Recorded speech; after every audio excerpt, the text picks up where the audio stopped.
वह अनजान शख्स अनायरा की फोटो देखते हुए बोला, बेबी तुमने यह ठीक नहीं किया, मेरा वेट तो करना चाहिए था, पर कोई बात नहीं, अक्षत से तो अलग कर ही सकता हूं, शादी हुई तो क्या हुआ। आज नए जीन्स, कल मेकअप का पार्सल, फिर सोचा देखे तो सही चल क्या रहा है। यहाँ तो लेटेस्ट से लेटेस्ट 500 से कम में मिल रहा है। आज मेरे लिए आया है। ट्राई मिंत्रा, ढेर सारी वैरायटी, बेस्ट वाले प्राइसेस। Myntra, it's you 2.0। मुझे उससे कोई फर्क नहीं पड़ता, मैं उसे भी तुमसे दूर कर दूंगा, तुम सिर्फ और सिर्फ मेरी हो। तभी सेक्सी ड्रेस में एक हॉट लड़की उस आदमी के पास आती है। उसके हाथ में वाइन की बोतल थी। वह उस आदमी के वाइन के ग्लास में थोड़ी सी वाइन डालती है और फिर उसके सामने सोफे पर बैठते हुए बोली, अक्षत ने बहुत बड़ी गलती कर दी। मैंने हर एक मुमकिन कोशिश की उसे पाने की, पर उसने मुझे धोखा दिया। हम साथ में काम करते हैं, तुम्हें अनायरा चाहिए और मुझे अक्षत। उस आदमी ने अपनी नशीली आंखों से उस लड़की को देखा, फिर कहा, अब वक्त आ गया है अगली चाल चलने का। उस आदमी ने अपने गार्ड्स को बाहर भेज दिया। वह लड़की गार्ड्स के जाते ही उस आदमी की थाई पर बैठ गई। उस आदमी ने भी उसकी कमर को होल्ड किया। वह लड़की उस आदमी के चेहरे पर अपनी उंगली चलाते हुए मदहोशी भरी आवाज में बोली, रुद्र क्यों ना आज कुछ वाइल्ड किया जाए। रुद्र ने जब देखा कि कोई लड़की उसे सामने से अप्रोच कर रही है तो उसने उस लड़की की गर्दन को पीछे से पकड़कर अपने चेहरे के करीब लाकर उसके होंठ पर होंठ रखकर किस करने लगा। थोड़ी देर में दोनों एक दूसरे की आगोश में बेड पर लेटे थे। सुबह 5 बजे अक्षत का कमरा। अनायरा अभी अक्षत की ओर पीठ किए सो रही थी। हर दिन रूटीन के हिसाब से ठीक 5 बजे उसकी नींद खुल गई। उसने खुद को अनजान कमरे में देखा। एक पल के लिए तो हैरान रह गई, पर अगले ही पल उसे याद आया कि अब उसकी शादी हो चुकी है। उसने घूमकर अक्षत को देखा जो उसकी ओर ही करवट लेकर सो रहा था। उसका चेहरा अनायरा साफ देख पा रही थी। सोते हुए अक्षत एक शांत बच्चे की तरह लग रहा था। उसके बिखरे बाल उसको और भी ज्यादा अट्रैक्टिव बना रहा था। अनायरा उसके चेहरे में खोसी गई थी। अगले ही पल उसने अपने सर पर चपात लगाते हुए खुद से बोली, क्या कर रही है? सोते हुए ही ये शांत है, उठने के बाद तो ये पूरा का पूरा डेविल बन जाता है। मेरा बस चले तो इसे नींदम में ही गला दबाकर मार डालूं, पर ऐसा नहीं कर सकती। इसकी फैमिली बहुत अच्छी है, इससे बहुत ज्यादा प्यार करती है। मैं ऐसे उनको हर्ट नहीं कर सकती। न जाने आलतू फालतू की बातें आज अनायरा के दिमाग में आ रही थी। अनायरा ने खुद से ही कहा, यार मुझे हो क्या गया है? मैं कब से ऐसी बातें करने लगी? लगता है इस डेविल के साथ 2 दिन रहकर उसके जैसे बन गई हूँ सेल्फ ऑब्सेस। अनायरा फ्रेश होकर बाहर आई। अक्षत मन ही मन खुद से बोला, अब समझा कि यह इतनी स्मार्ट और फिट कैसे है। उसने उसे इग्नोर किया और जिम चल गया।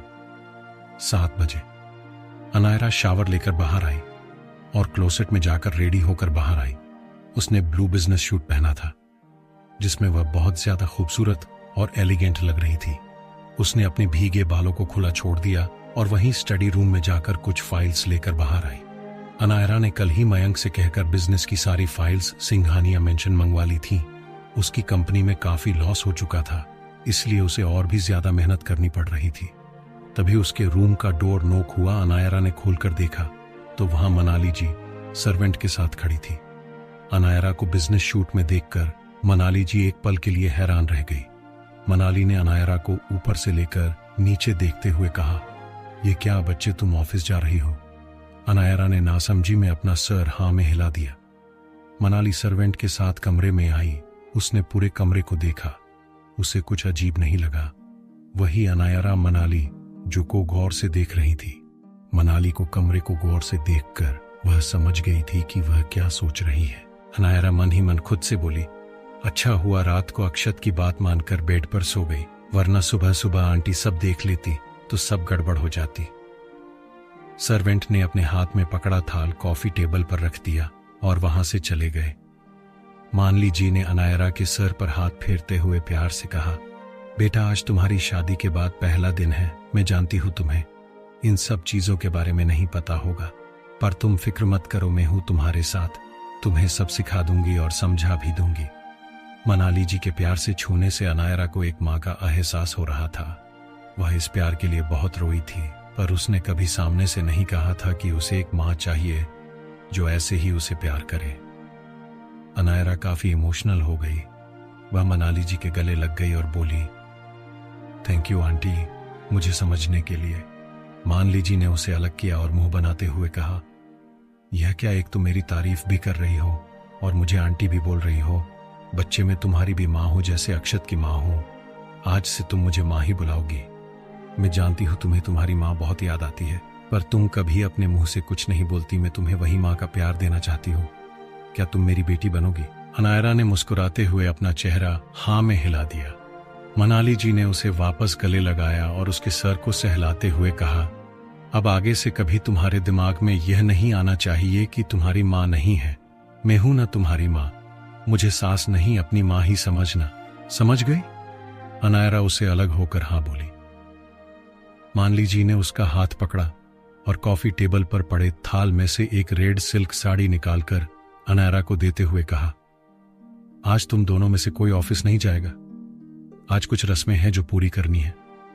मैं जानती हूँ तुम्हारा ऑफिस जाना जरूरी है क्योंकि तुम्हारी कंपनी को बहुत लॉस हुआ है, पर मैंने तुम्हारे डैड से बात कर ली है, वह 2 दिन तुम्हारी ऑफिस संभाल लेंगे। अनायरा को भी यह ठीक लगा, इसलिए उसने हाँ कह दिया। मानली जी ने उसके हाथ में रेड सिल्क साड़ी रखते हुए कहा, इस पहन लो। अनायरा ने हाँ में सर हिलाया और क्लोसेट में चली गई और साड़ी पहनकर बाहर आई। रेड साड़ी और गोल्डन ब्लाउज में उसकी गोरी स्किन निखर रही थी। वह उस साड़ी में बहुत ज्यादा हॉट और खूबसूरत लग रही थी। आज वह सबके दिल घायल करने वाली थी। मानली जी तो उसकी खूबसूरती में ही खो गई।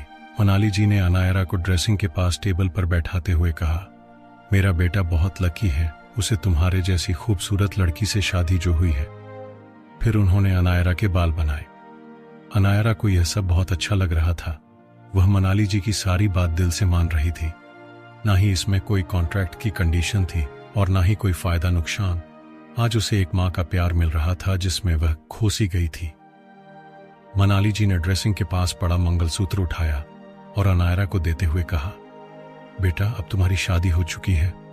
मैं जानती हूँ तुम दोनों के बीच कोई प्यार नहीं है। मैं एक माँ हूँ, अपने अच्छे को अच्छे से जानती हूँ, पर शादी तो हुई है ना, इसलिए आज से कभी भी अपने गले से यह मंगलसूत्र मत निकालना, ना ही अपनी मांग कभी सुनी रखना। तुम कहीं भी जाओ अपने सुहागन की निशानी कभी मत भूलना, समझ गई? To be continue. To B.